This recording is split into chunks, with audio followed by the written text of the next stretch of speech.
Have you ever done anything risky? I talked to a girl I didn't know once.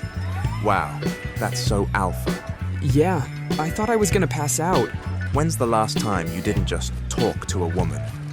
The last time I was inside a woman was when I visited the Statue of Liberty. Guys, subscribe please, or my mom will think I failed. Do you believe in love at first sight? I believe in love at first swipe, Eric. So, Tinder? Nope. Amazon. Today, a girl I've been secretly in love with for the past 5 years asked me for advice. Should she break up with her boyfriend? I still remember the day we met at a party at a friend's place. She was the loudest in the room, laughing freely, gesturing passionately as she argued about some series. Between words, she took sips of cheap wine from a plastic cup. Watching Euphoria feels like hugging a cactus. Beautiful, but ouch, she said, then sneezed. She was the kind of person I could never forget. After that night, we became friends. She seamlessly becoming a part of my world, but never in the way I secretly longed for. Endless conversations, fleeting touches, laughter until we cried. She trusted me with her fears, dreams, and secrets I doubt she told anyone else. And I just listened, always listened, because I didn't need anything more than to have her near. Then, one day, I gathered the courage to tell her everything. But out of nowhere, he appeared. The moment she spoke his name, I realized what was happening. Her eyes shone with the same passion she had when talking about her favorite movies, and that hurt. God, it hurt. Years passed. I watched their relationship unfold, supported her, comforted her after arguments, and genuinely rejoiced in her happiness. I learned to hide my pain and simply be there for her. And today, she asked me if she should break up with him. I held my breath. 100 thoughts raced through my mind. I could have told the truth, told her how much it hurt all these years, hinted that there was someone who had always loved her and would never hurt her. But I didn't. Instead, I said, I think you should stay with him. He cares about you, and you love each other. She nodded, smiled faintly, and said she thought so too. As I watched her walk away, I was thinking, maybe love isn't just about being together, but about wishing happiness, even if it has nothing to do with you. Have you ever cried in front of a girl? Yeah, once. What happened? I watched Titanic with her. And? She cried when Jack died, but I cried because of the price of popcorn. They should just rename it Goldcorn. Do you think it's bad to math daily? Ew! Well, depends. Are you still able to hold a pen and write your name? Yes, but But? my smartwatch told me I hit my daily activity goal.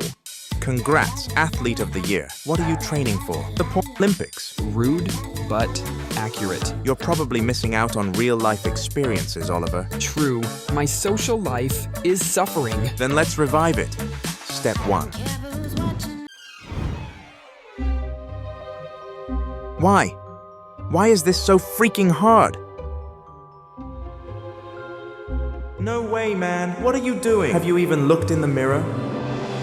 Seriously, who do you think you are? And who is she? What if she turns you down and it gets mega awkward? Or even worse, everyone finds out and they start roasting you. What are you waiting for? Go for it, dude. Worst case scenario, she says no. Big deal. But if she says yes, jackpot. Imagine all the cute dates and stuff. It could be the start of something really awesome. But if you don't try, you'll never know. You'll never know. Okay, what the hell? I'm sending it. This time for real. 1, 2, 3.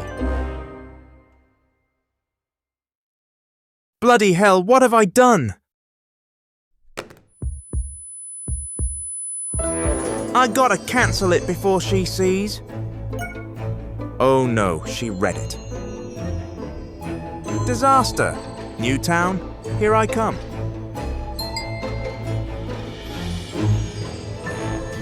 Haha, I thought the only thing you cared about is your comic book collection. But hey, I'm glad to see you're also interested in real people. No freaking way. Wanna grab some ice cream after school? Heck yeah. Wow. Man up. That's what you get for taking risks. Okay, just don't screw this up again, okay? Dude, yesterday at that party, I kinda got into a fight with some idiot because he was trying to kiss the girl I was flirting with. You drunk moron. That was me. Well, I didn't even like that girl anyway. She had a mustache. That girl was my sister, Eric. How did your date go? Did she slap you, cry, or call animal control this time? Just like you said, I tried to compliment her and it went terribly wrong. What happened? I said, your laugh is like music to my ears. That's nice. Yeah, not when it sounds like a seagull choking on a French fry. Ouch. How did she react? She laughed even harder. I panicked and was like, your laugh is amazing. Then she asked if I wanted to hear her do a whale. How do you always turn a simple date into chaos? I tried. It's not my fault her laugh broke the sound barrier. But you know I like her. You know, Oliver, sometimes the things we find odd are often the things we miss the most. A lot of songs, poems, and stories talk about how hard unreturned love can be. And it really hurts. Someday, somehow, you'll fall in love with someone who won't love you back. And there's literally nothing you can do about it except accept it and move on to someone who's totally into your weird shit and bad jokes. To someone who will appreciate you and take your love with open arms. But now, remember, there's nothing wrong with you. Unreturned love doesn't mean you're not good enough or whatever. It's just part of life's weird little dance. Don't run away from the pain. Let yourself feel it. Cry it out. You'll come out stronger on the other side. I promise. You ever feel like everyone's expecting you to be in a relationship? Like, there's an invisible timer, and if you're not dating when it runs out, you failed at life? That's what I asked my friends, and let's just say their answers surprised me. Seriously, everyone's posting couple selfies, going on cute dates, or even joined Instagram accounts for their pets. And me? I'm just trying to get along with a cactus. Fun fact, I already lost 2 to overwatering. Too much care and not enough knowledge. Classic me.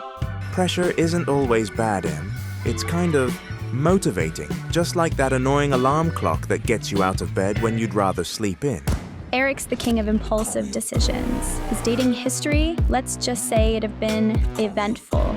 Every breakup, a lesson, every mistake, a growth. Motivating. Seriously, Eric? It's exhausting. You're basically signing up for other people to dictate your life. This pressure doesn't help. It traps you. Oliver learned the hard way to protect his peace. His last relationship was a crash course in what not to tolerate. Now, he's all about boundaries and self-respect. If someone doesn't vibe with that, they're out. Join the club. Like and subscribe, please. Whoa, guys, chill. Can we not turn this into TED Talk? Fine. Look, it's not easy, but you learn stuff about yourself, about people. You learn from your mistakes. You grow. Pressure pushes you to try new things. Or you burn out. Have you seen how many people rush into relationships just because they're scared of being single? It's not growth, it's panic. And panic leads to bad decisions, like letting someone you barely know name your dog. Took me months to get used to Princess Fluffy. Hang on, are you saying dating's bad? I'm just saying that relationships are a choice, not an obligation. Entering into them for status or fear of loneliness can lead to toxic relationships, loss of individuality, and even emotional trauma. Cool speech, Oliver. Let me know when your podcast drops. Don't let fear hold you back, guys. No one's ever had a cool story that starts with, well, I just sat there and waited. But why are people so scared of being single? That is the million-dollar question, isn't it? Because, I don't know, society, I guess? It says it's not okay to be single after a certain age. It's like if you're not dating, people assume you're broken or something. It sounded dramatic, but it was true. Movies, shows, even those annoying dating apps, they all scream, find love or die trying. No wonder we feel pressure. So guys, one of you thinks pressure is bad and the other thinks pressure is good. Basically. Yep. Great. Super helpful. I feel so much clearer now. I'll just flip a coin next time. Heads, love. Tails, therapy. We laughed it off, but later, as I sat in my room staring at my cactus, still alive, by the way, I couldn't stop thinking about the topic. I wasn't lonely because I was single. Being single was fine. What got to me was feeling like I was supposed to be chasing something I wasn't ready for. Maybe I was just waiting for something real. Cactuses don't need to be rushed to grow. It just needs sunlight, a little water, and some patience.